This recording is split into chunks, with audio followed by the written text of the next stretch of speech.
Bienvenidos a Ajedrez en Movimiento, un canal dedicado a la difusión del ajedrez. En este espacio encontrarás lecciones de ajedrez de grandes maestros en formato audiovisual. Espero que te sea de gran utilidad y te ayude a mejorar tu nivel de juego. Sin más que agregar, nos adentramos en la clase. Tratado General de Ajedrez, Tomo 3, Conformaciones típicas, Capítulo 1, Configuraciones típicas. Título 1, Los peones, base de los planes. El jugador bisoño asigna al peón la mínima importancia técnica de la partida. Como son las piezas menos valiosas, la pérdida o el avance de uno de ellos no significa nada. Por otra parte, como habitualmente compite contra adversarios de su misma fuerza, sucede que no son explotados los errores técnicos de este tipo que realiza y vive en el mejor de los mundos, convencido de que no juega mal y que comprende cabalmente el ajedrez. Atribuye habitualmente su imposibilidad de alternar con los grandes jugadores a la falta de tiempo para dedicarse al ajedrez o a la falta de paciencia. Como no comprende el juego, cae en el enorme error de creer que es cuestión de paciencia. Su estrategia es simple y por cierto productiva, frente a rivales que, como él, solo saben mover las piezas y convierten el ajedrez de una lucha armónica donde el raciocinio, el análisis y la síntesis juegan un papel decisivo en un juego de azar más o menos evidente. Quien solo intenta dar jaques dobles o un mate de sorpresa y en cada jugada que efectúa defiende una amenaza o ensaya un lance, no juega aún en realidad al ajedrez. Si lo hace porque no le es posible practicarlo de otra manera y solo como un estado preparatorio para la mayor comprensión del juego, nada puede reprochársele. Pero si no aspira a nada más que a eso, desconocerá siempre el verdadero interés del ajedrez. No lo comprenderá nunca y en realidad disminuye, sin proponérselo, su verdadera función. El ajedrez es un juego, en verdad, pero también una escuela de razonamiento. Si como juego merece ser difundido, se justifica mucho más ampliamente como pretexto para que el hombre joven se habitúe a razonar, a sacar conclusiones, a desconfiar del primer impulso y, especialmente, a sintetizar su labor mental para crear el saldo de la misma, la respuesta justa. En esto el ajedrez alecciona a la vez que entretiene. Existe una enorme masa de personas a quienes se le han proporcionado todos los elementos para triunfar en una empresa, pero carecen del hábito y la capacidad de razonar lógicamente, por lo que no logran coordinar un plan. Lo mismo sucede en el ajedrez, con una apreciable mayoría de jugadores, y esto es lo que puede evitarse a poco que se comprenda el juego en su verdadero alcance, y aún más en su verdadera función social, como gimnasia mental. Interesa mucho más que ganar una partida, concebir y llevar adelante una idea estratégica, no hija de un detalle accidental de la lucha, sino de la estructura íntegra de la posición. Pero ¿cómo hallar la idea? ¿Qué es lo que permite atrapar el sutil hilo del plan? Este es en realidad el obstáculo, ya que los planes no siempre existen de manera definida, pero quien se grabe en la mente que el plan nace en ajedrez desde el primer momento en que se mueve un peón y que su conformación impone el ritmo de la lucha, habrá ganado la batalla contra tan difícil interrogante. Posiciones típicas de peones. La posición ideal de los peones es la que forma con los mismos una línea horizontal, es decir, la posición inicial. El problema de avanzarlos ha intentado ser resuelto de múltiples maneras. La posición que forma con ellos un embudo, por ejemplo, E5, F4, G3, D4, C3 y B2, es fuerte, porque agrupa a los peones en un sector, pero deja las casillas laterales de los peones avanzados a merced del adversario. La posición que surge de peones avanzados en E4, D3 y C3, común a muchas aperturas y que Reti denominaba la base Steinitz, es más sólida, ya que solo tiene como problema táctico la custodia del punto débil de F4, la casilla lateral al peón más avanzado, pero este suele tener la inapreciable custodia del alfil dama.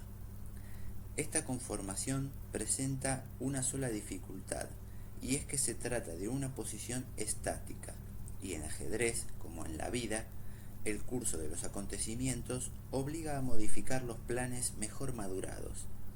Para intentar vencer es necesario cambiar en algún momento la formación de esos peones, y necesario se hace, pues, concebir formaciones de peones típicas, pero no ya en el terreno del planteo, sino del mediojuego. Vamos a matizar estas explicaciones con algún ejemplo de la técnica del Dr. Lasker, que había hecho de su habilidad para mantener formaciones de peones superiores la verdadera base de su estilo y de sus éxitos formidables. Pero antes expongamos algunas formaciones típicas. Ejemplos de posiciones buenas. Primer ejemplo: H2, G2, F2, E3, D4. Segundo ejemplo: H3, G2, F2, E3, D4. Tercer ejemplo: H2, G3, F2, E2. Posiciones regulares. Primer ejemplo: H2, G3, F4, E5. Segundo ejemplo: H2, G3, F3, E4. Tercer ejemplo: H3, G3, F2, E3. Cuarto ejemplo: H2, G3, F2, E3. Posiciones malas. Primer ejemplo: H5, G2, G3, E5. Segundo ejemplo: H2, H3, F2, F3. Tercer ejemplo: E2, E3, G2, H3. Cuarto ejemplo: H5, G4, F5, E3. Esta breve reseña solo intenta dar una idea de posiciones de peones que suelen gravitar durante toda la acción. Hay miles en cada caso y casi imposible resultaría reunirlas en un capítulo. Es claro que estas posiciones están supeditadas a la acción de otras piezas, pero si bien con las mismas puede remediarse la situación, no quiere decir que sea aconsejable colocar los peones de manera que se sostengan mal entre sí o que creen muchos puntos débiles en la propia posición. Para ilustrar, reduzcamos el ejemplo al siguiente: F2, F3, E3. Hay aquí un peón doblado y, sin embargo, la posición es buena porque no deja puntos débiles centrales. Por otra parte, los tres peones desempeñan un papel efectivo. F2, E3, F4. Esta posición es un poco inferior a la que antes enunciamos, porque deja una casilla débil en E4 y no fiscaliza la de G4. Pero se vulnera el punto E5 enemigo y los peones se complementan entre sí. En cambio, F2, F3, E4 es una posición defectuosa, ya que prácticamente en esta posición se tiene un peón menos, pues el de F2 no defiende nada, y si el rival se apodera del hall de F4 o evita el avance de F4, que es necesario para reconstituir la mala formación de peones, tiene una ventaja estratégica fundamental. Observamos, pues, cómo cambia la posición y cómo nace un plan por el simple cambio de colocación de estos peones. La técnica de Lasker. Pero maticemos esto con algún ejemplo de lucha viva. En el match que Lasker, con las blancas, jugó con Blackburn en 1892, se produjo una partida que en la jugada 27 llegó a la posición siguiente, en la que la situación es muy normal y por lo tanto excelente como ejemplo. Veamos. Posición de las blancas. Rey G1, H2, G2, F2, E3, D4, B5. Dama B3, torre E1, torre C1, caballo F3 y alfil D3. Posición de las negras. Rey G8, H7, G6, F5, E6, B7, A7. Dama E7, torre F8, torre D8, caballo B6, alfil E8. Puede afirmarse que en este momento las blancas que acaban de jugar tienen la partida ganada, en mérito exclusivamente a la situación de sus peones, que es excelente si se la compara con la de los del negro, que sin ser muy defectuosa, ya que no hay peones doblados ni aislados, es inferior, pues tiene todos los defectos de la posición embudo, sin ninguna de sus compensaciones. Defectos son las casillas débiles que dejan, en este caso, los cuadros negros que están delante y al costado de cada peón, y compensaciones serían que para llegar a esa posición, las blancas hubieran debido colocar sus peones en H6, G5, F4 y E5. Por otra parte, el peón de B5, sostenido en su acción fiscalizadora del punto C6 por el alfil, fija los dos peones del ala dama negra y amenaza en realidad de muerte al desventurado peón de A7, que solo puede ser defendido por una pieza que se inutilizará en su sostén, caballo C8 o torre A8, y a la vez entorpecerá la acción de las demás. La partida está ganada estratégicamente, si bien tácticamente ofrecerá dificultades aún después de ganar el peón A. La forma en que ganó Lasker la insertaremos inmediatamente, pero antes de seguir adelante deben los aficionados estudiar el procedimiento para ver si tienen una idea cabal de la posición a través de lo que hemos sugerido. ¿Cómo le ganó Lasker a Blackburn?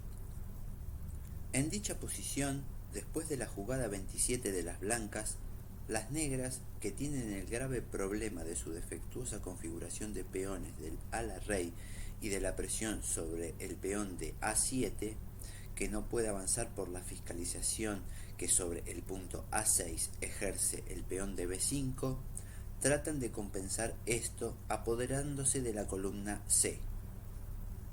Las negras continuaron con alfil F7, caballo E5, la centralización del caballo. El negro siguió torre C8, torre A1, torre A8, torre E2, torre FC8. Lo mejor es renunciar al sostén del peón.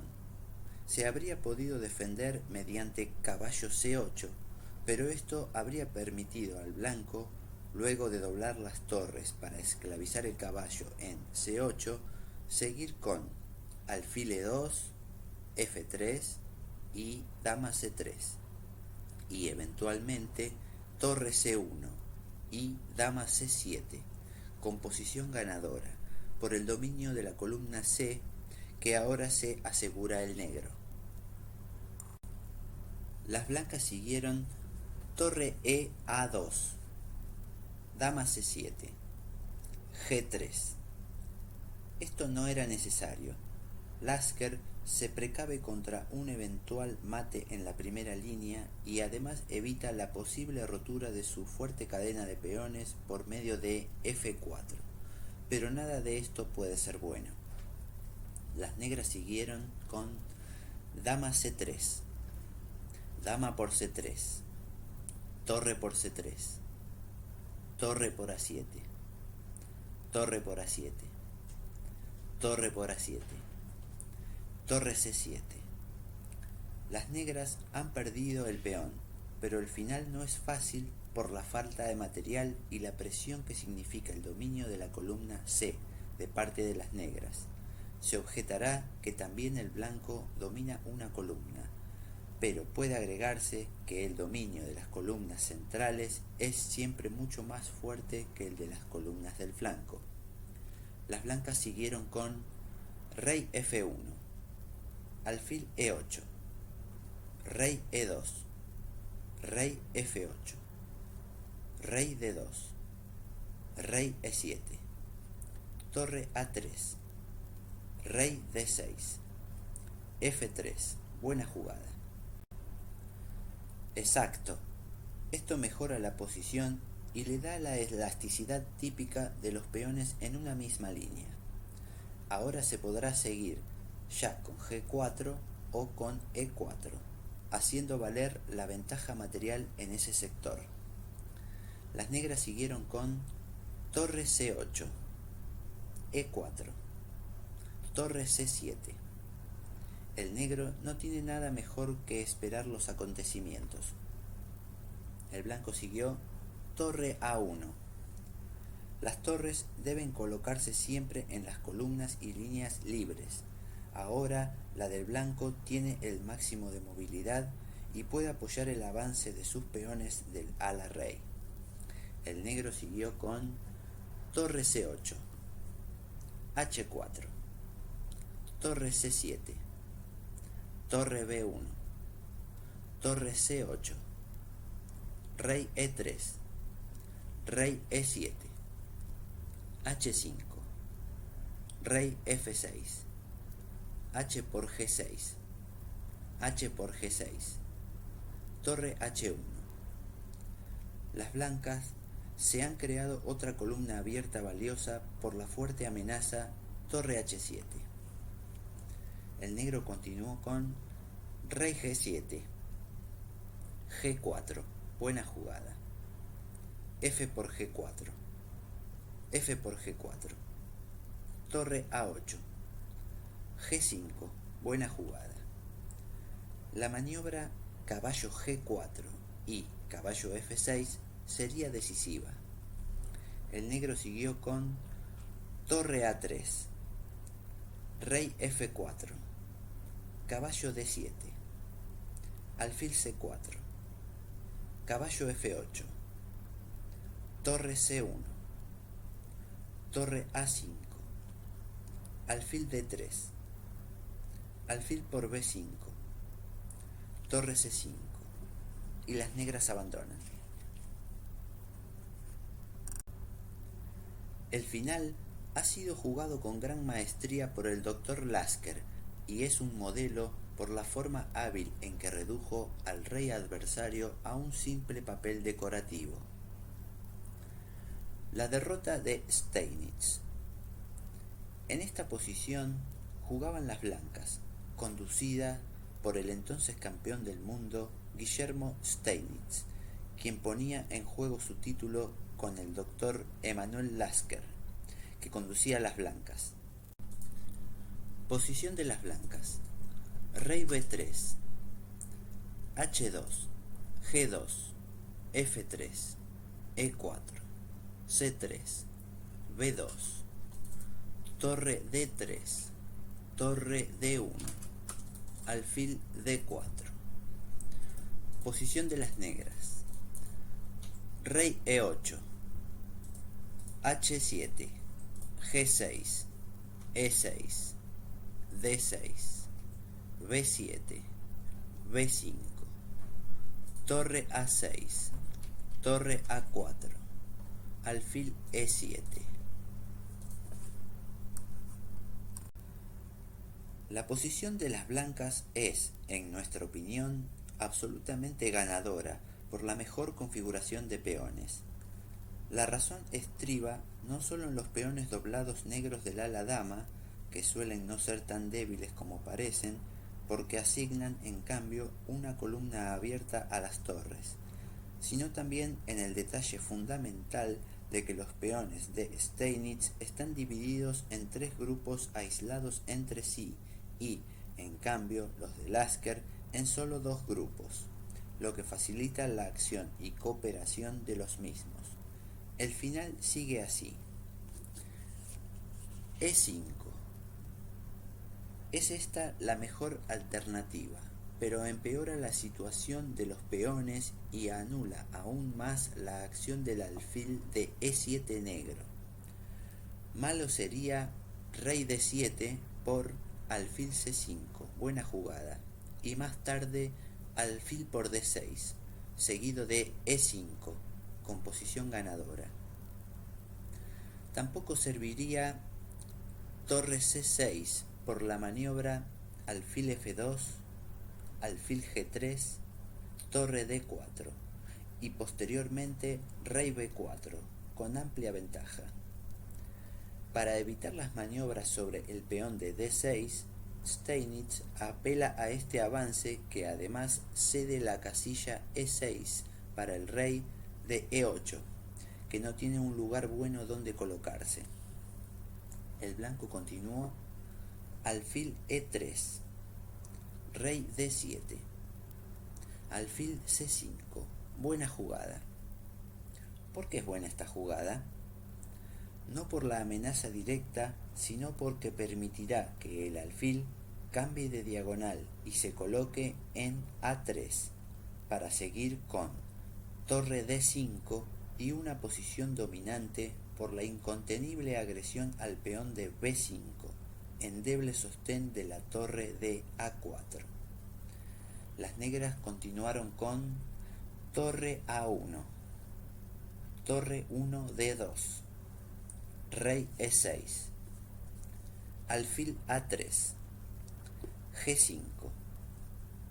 Las negras tratarán de quebrar la cadena de peones blancas del ala rey para agredirla más tarde con la torre de A1. Detenidos sus peones del ala dama y centro, solo les queda el recurso de aprovechar la movilidad de los del flanco rey, fieles al viejo axioma de que la principal virtud de un peón es su movilidad. Las blancas continuaron con torre D5, torre B6, rey B4, G4, rey A5, torre A6 jaque. Sí, alfil D8, torre por B5. El blanco siguió con rey por B5, H5. Tienen las negras un peón menos y una sola pieza agresiva, que es la torre de A1. La lógica indica, pues, una maniobra para cambiarla y reducir así los riesgos al mínimo. La movida clara es, pues, torre D1, torre por D1, torre por D1, G por F3, G por F3, torre A8. La torre va hacia el peón retrasado de F3, pero nada puede hacerse contra el poderoso monarca blanco que decidirá la partida. El blanco siguió rey B6, torre G8. En estos casos, la agresión simple no basta, ya que a torre F8 seguiría torre D3. La agresión doble es ideal y para eso debe jugarse torre G2 seguido de torre H2 y torre H3 para que la torre ataque simultáneamente a los dos peones débiles del ala rey, pero esto es muy lento. El blanco continuó con rey por B7, torre G2, H4, torre H2, Rey C6, alfil por H4, torre por D6, jaque, rey F7, rey D5, alfil F6. No serviría torre D2 jaque, seguido de alfil G3 jaque, porque después del cambio de torre, el alfil blanco detendría el peón torre rey negro por vía C5 G1. Las blancas siguieron con torre D7 jaque, rey G6, rey E6, H4, torre D1, H3, torre G1 jaque, torre G2, torre por G2 jaque, H por G2, alfil C5, alfil D8, B4, rey G5, rey D7, alfil F6, B5, rey F4, B6, y las negras abandonan. Fue esta la mejor partida de Lasker en el match que le significó el campeonato del mundo, que tan gallardamente ostentó durante 27 años. Espero que hayas disfrutado de la clase y nos dejes los comentarios y las sugerencias que quieras. Si te gustó el video, no olvides ponerle me gusta y compartirlo con aquellos que también quieran aprender este hermoso arte. Suscríbete al canal haciendo clic en la campanita, así serás notificado cuando esté lista la próxima clase. Me despido dejándote un fuerte abrazo. Hasta la próxima.